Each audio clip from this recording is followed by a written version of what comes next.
বন্ধুরা দাদার বাড়ি থেকে এসে রান্না করে নিচ্ছি। এখানে আছে মেথি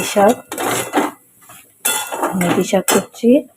এখানে আলু আর ডিম সেদ্ধ করে রেখেছি, এটা এখন ভাজবো, কড়াই বসিয়ে দিয়েছি। আর পেঁয়াজ কলি, আলু ভাজা, ঠিক আছে। আর ডাল আছে, চলো দেখো। এই যে নবরত্ন ডালটা রয়েছে, এই দিয়ে আমাদের আজকে খাওয়া দাওয়াটা হয়ে যাবে, বুঝেছো।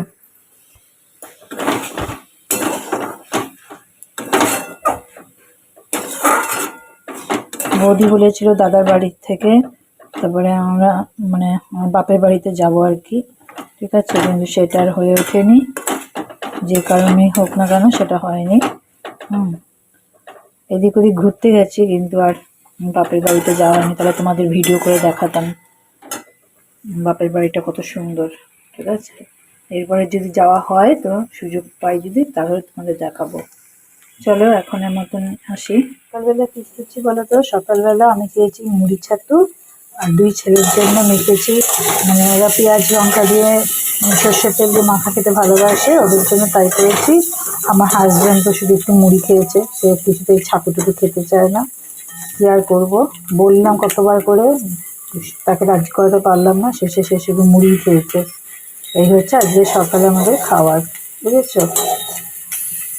চলো, আজকে ছোটো ছেলে স্কুলেও যায়নি, শরীরটা ভালো নেই, তাই। চলো বন্ধুরা দেখে নিই আজকে কি কি রান্না আমি করেছি।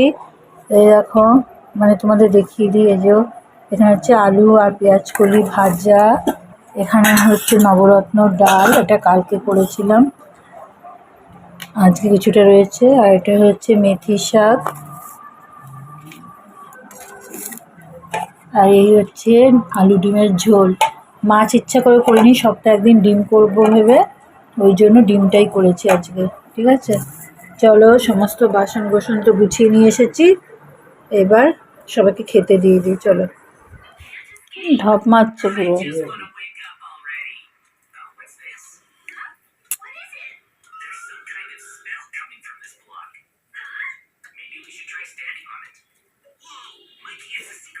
বন্ধুরা বিপত্তারিণী মন্দিরে যাচ্ছি, যেতে ইচ্ছা হলো তাই যাচ্ছি। চলো ওখানে গিয়ে দেখা হবে।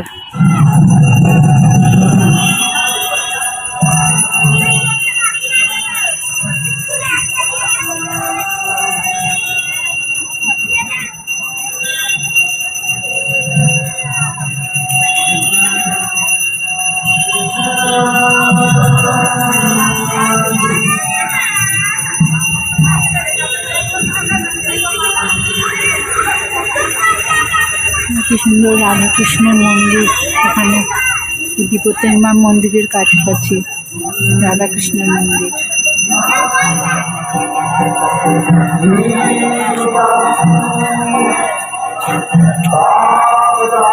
মেয়ে রয়েছে।